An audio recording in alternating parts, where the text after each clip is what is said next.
Em parte você já se referiu,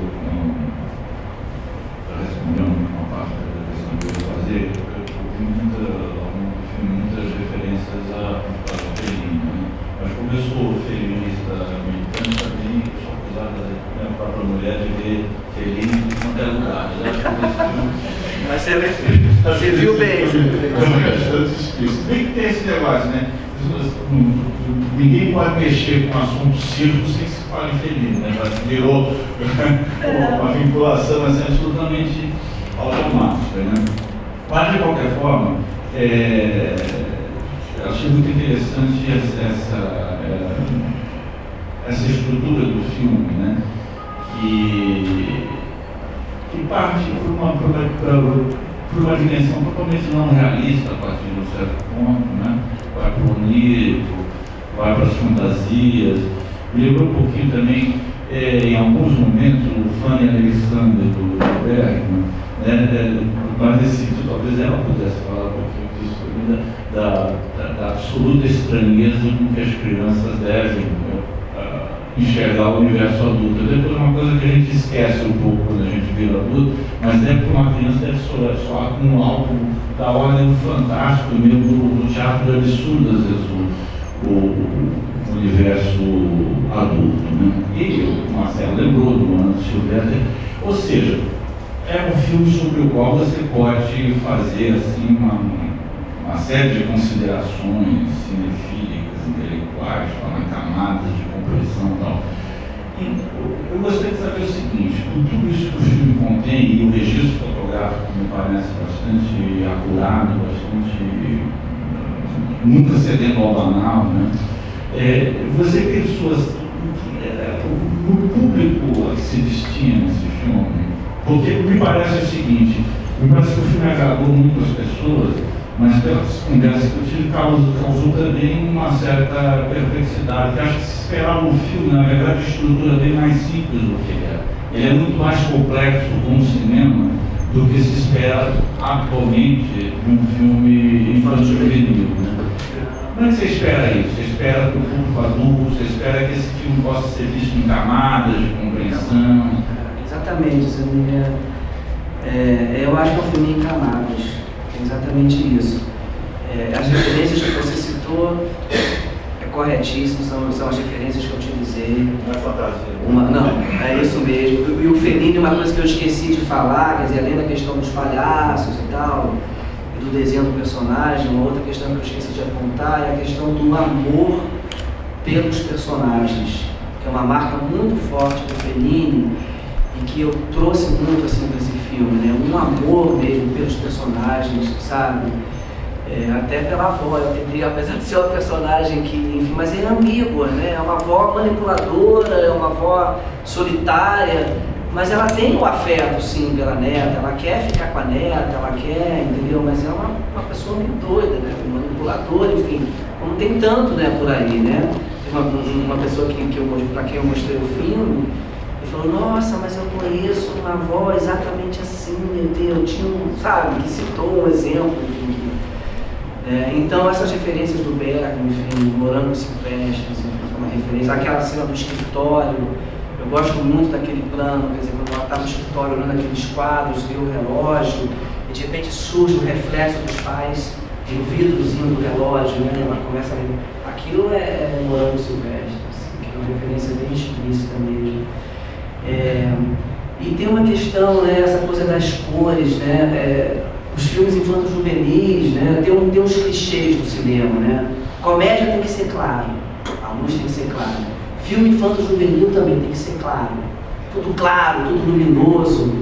Esse filme eu chamaria ele de um filme-sonho, ele é um filme-sonho. Como é que a gente vai fazer tudo claro? Ninguém sonha tudo claro. O sonho é isso. O sonho você está intercalando o escuro com cenas fragmentadas, com fragmentos. Você tem que buscar essa estrutura. Quando a gente terminou de filmar, eu me lembro que eu fiquei ainda uma semana ou 2 semanas sonhando ainda com o filme, né? De tal maneira que aquele processo todo ficou realmente introjetado, né, em mim, né? E a gente partiu, na verdade, do escuro, as coisas iam surgindo do escuro, né? Do escuro para o claro. Quer dizer, a nossa grande referência na direção de arte e na paleta de cores, na fotografia, foi o Caravaggio. Entendeu? Que é isso, o Caravaggio as figuras surgem de um fundo escuro, né? E, enfim, então é uma ousadia, assim, né? Fazer um filme dele. Não, foi em Super 16. Foi em Super 16, por conta da textura também, do grão, né? A gente estava buscando a textura, sabe? Na fotografia, né? Um fotógrafo maravilhoso, o Gui Gonçalves, não sei se vocês conhecem.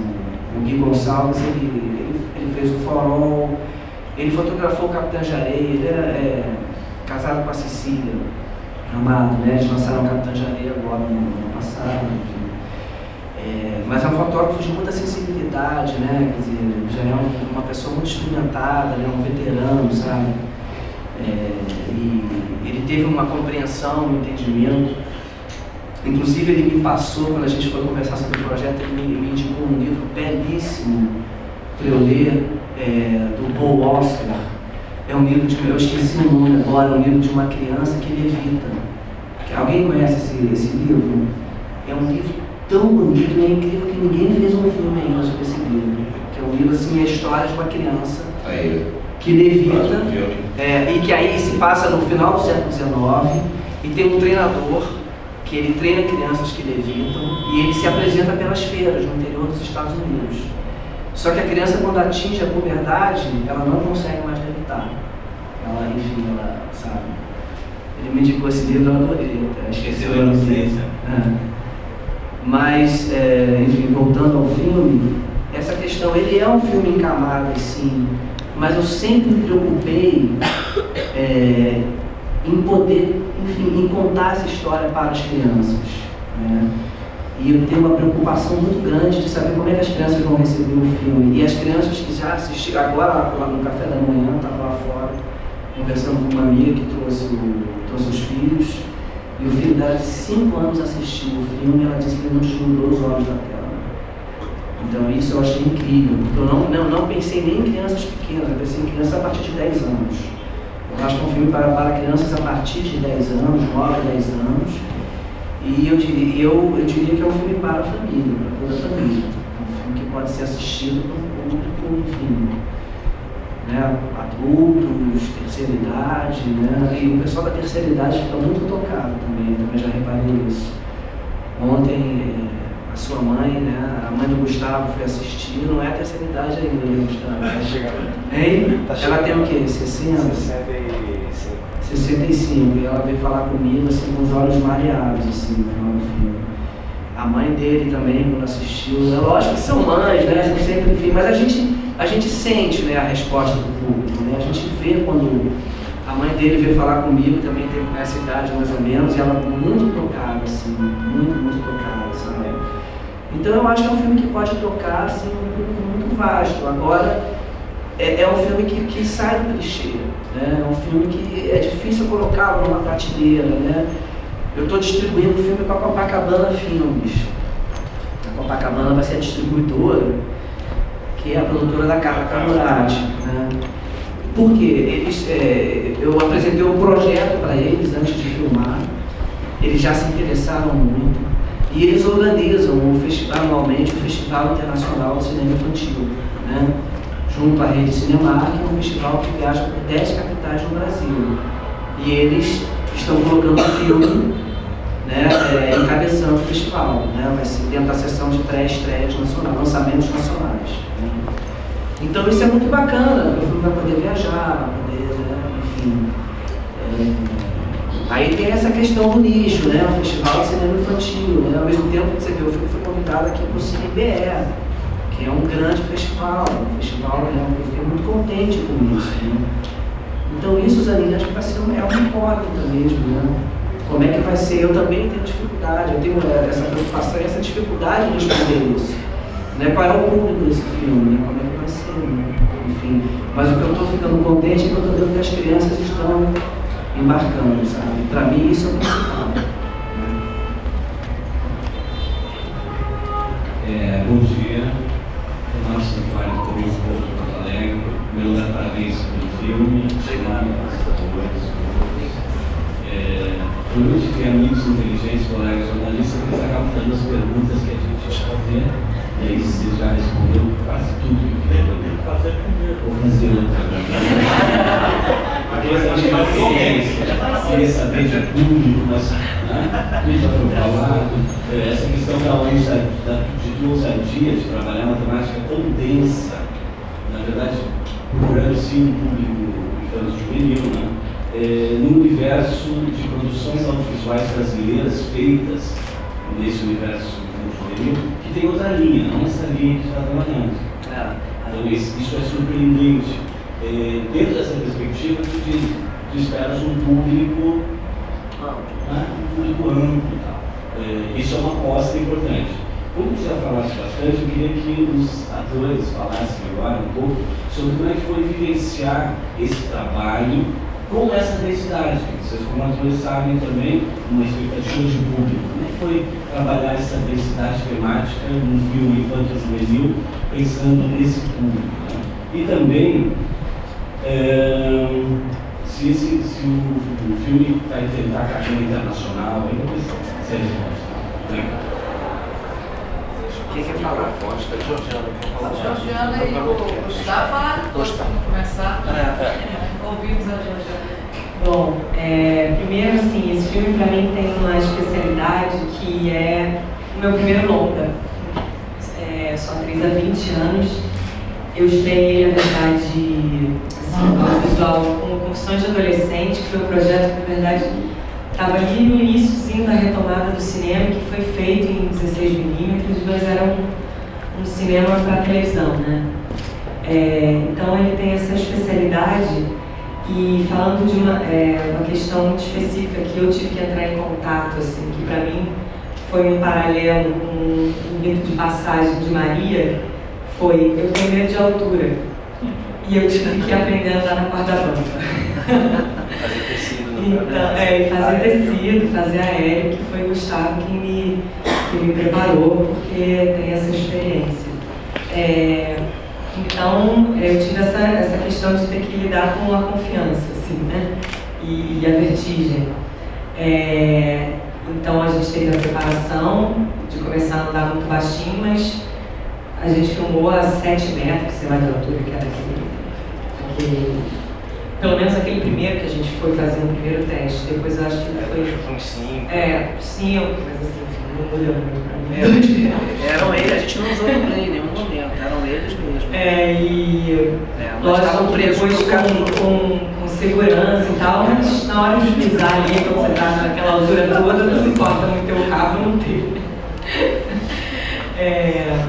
Então, assim, não sei se isso responde muito a alguma pergunta, mas acho que para mim o que ficou muito forte foi esse paralelo entre os ritos de passagem da personagem tendo que se equilibrar na vida com as suas questões, e eu já, depois dos 30, tendo que me desafiar no primeiro longa e entrar em contato com medo de altura, e acho que superei.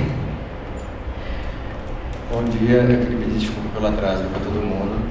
Tava na praia, tava um trânsito horroroso aqui, por isso que eu atrasei tanto. Bom, eu como ator, quando estou trabalhando em cinema, fico sempre com a sensação de que existe um limite completamente indefinido sobre o que exatamente o ator domina da compreensão geral do filme e o que ele não deve dominar. Porque, na verdade, a gente está montando um enorme quebra-cabeças que você não tem muita ideia, bom, pelo menos assim, eu falo por mim, do que está acontecendo ali. E eu acho que isso é bom. Para o cinema eu acho que isso é bom. Em teatro eu acho que é um pouco o contrário. Assim, a gente bate tanto e vive tanto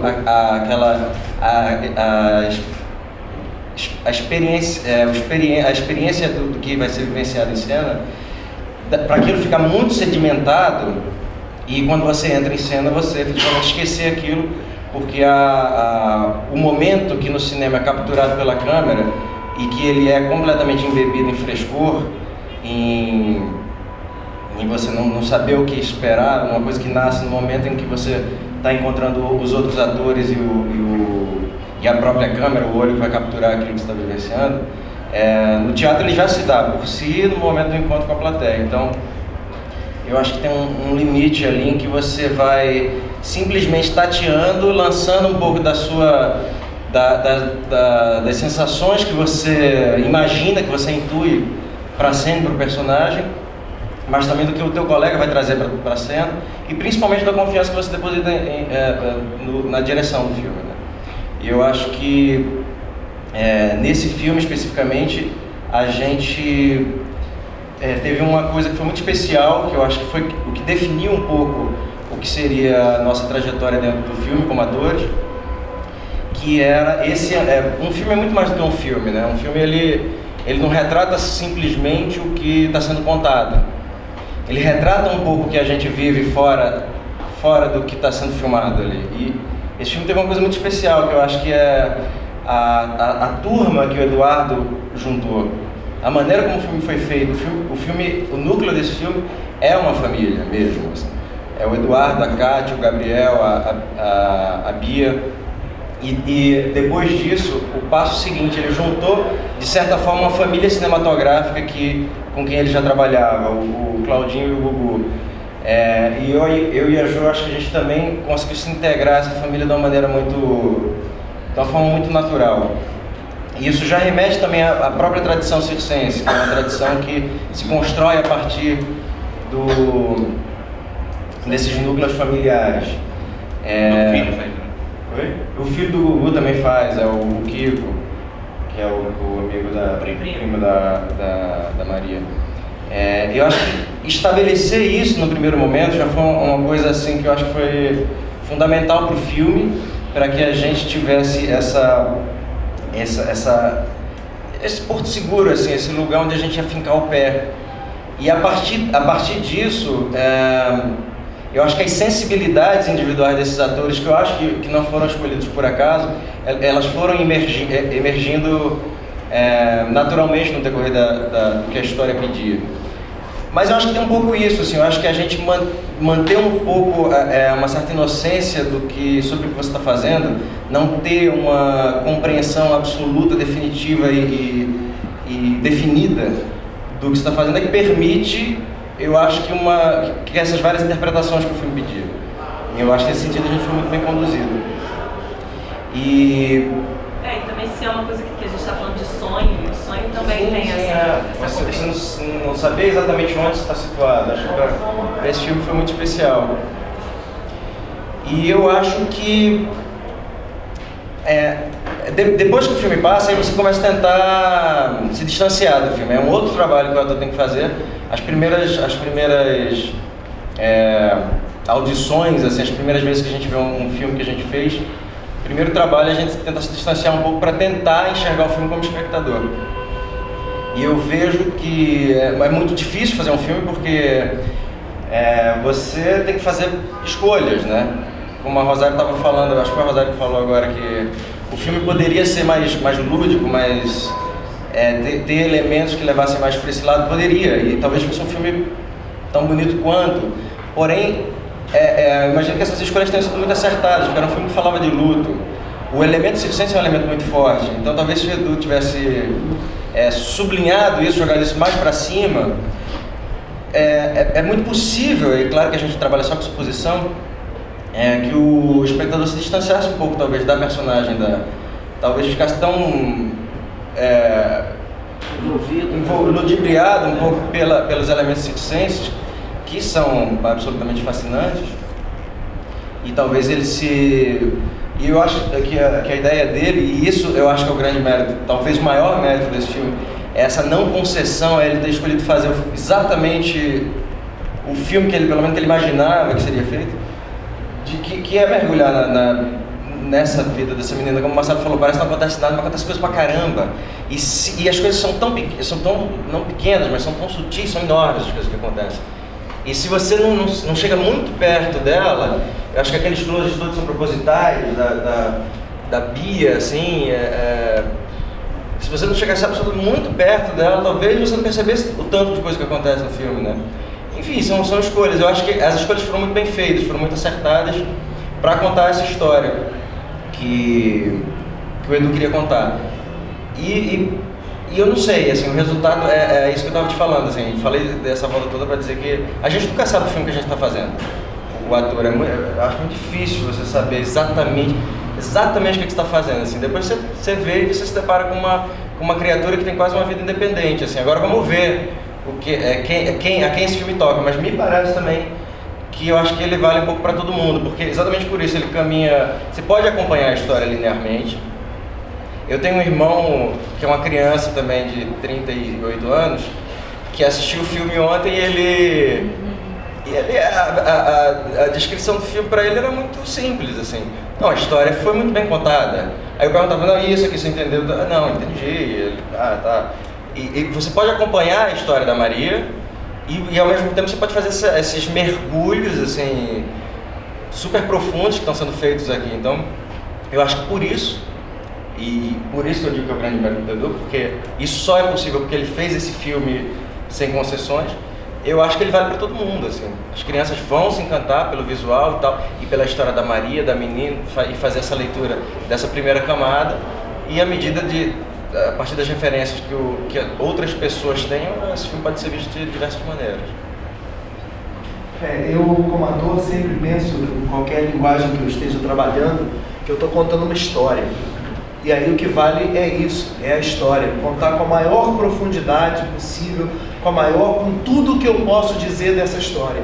E como a história da Lígia é muito profunda e muito cheia de significados, muito cheia de sentidos, cabe a gente desmembrar isso, tentar revelar essa história, né? Tentar desenvolver, tirar do invólucro, né? Essa história e revelá-la da melhor maneira possível. E aí não importa a linguagem, eu acho que não importa a que público, a quem você está falando. Você está contando uma história, eu acho que você deve contar essa história da melhor maneira possível, da maneira mais clara, mesmo se ela é cheia de subjetividade, de que maneira você pode revelar esse conteúdo de uma maneira clara. Eu acho que isso é um grande mérito do filme do Edu, com toda a poesia, com toda a subjetividade, com todos os signos, isso é colocado de uma maneira lúdica. E em nenhum momento me parece que fica ao espectador a sensação, isso eu não entendi. O que ele quis dizer com isso? Eu acho que ele simplesmente apresenta a história com todo o seu conteúdo, com todos os seus sentidos e significados, e aí, como o Edu mesmo disse, o espectador passa a fazer parte da história e contar junto, e usar a sua própria subjetividade para acabar de revelar, para acabar de contar aquela história junto. Isso eu acho fundamental em qualquer obra de arte, em qualquer veículo. Quando você prescinde da presença do espectador, quando você faz um filme tão autoral que o espectador sente ali, se sente menos inteligente do que você que fez, eu acho realmente uma pena. Eu sempre sento para assistir um filme, se eu me sinto pior, menos inteligente do que o diretor e os atores que estão fazendo, eu fico incomodado. Então eu acho que é isso, é basicamente contar uma história, né? Eu como ator, tentando ser específico dentro da tua pergunta, para mim o mais importante de qualquer coisa é você revelar os conteúdos. Só deixa eu complementar, tá ligado?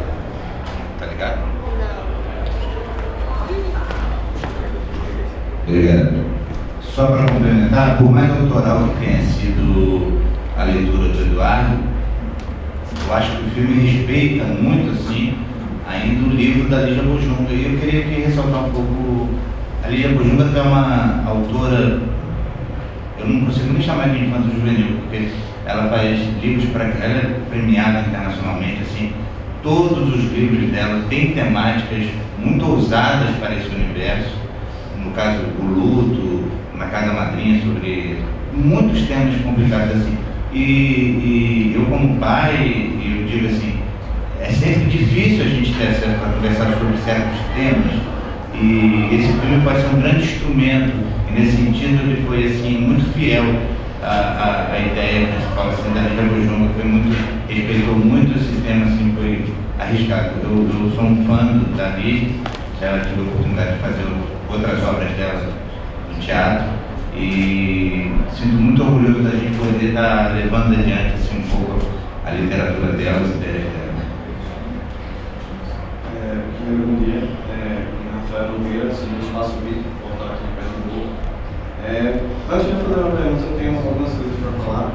E assim, a gente está fazendo a matéria não só no pós-filme, também no nosso Facebook e no nosso site. Elogiar, fui super elogiado o filme de vocês hoje, também. O pessoal que foi ontem assistindo a sessão, a gente está desde o primeiro dia. E assim, Paraísos Artificiais teve uma repercussão muito grande no público mais jovem e tal. E a repercussão do filme de vocês não. Foi todas as cidades comentando no nosso Facebook, elogiando o filme, foi uma coisa muito positiva. E o Gustavo já pegou o gancho da minha pergunta. Eu sinto que vocês têm uma sintonia muito boa, tanto dentro do filme como fora. Vocês estavam ali conversando, no próprio teatro. Eu sinto uma sintonia muito boa entre vocês. E assim, eu queria saber se você, Eduardo, quando foi fazer a escolha do elenco, o próprio Cláudio, que o já comentou, que já trabalhavam juntos e tal. Mas são personagens de comédia, até o próprio Gustavo trabalhou em A Máquina, que não é um personagem cômico também. E assim, se você, por não querer mostrar esse sentimentalismo dentro do filme, você procurou atores que tinham envolvimento na área de comédia, para também não quebrar, mostrar um filme tão tenso, querendo ou não, um filme mostra esse filme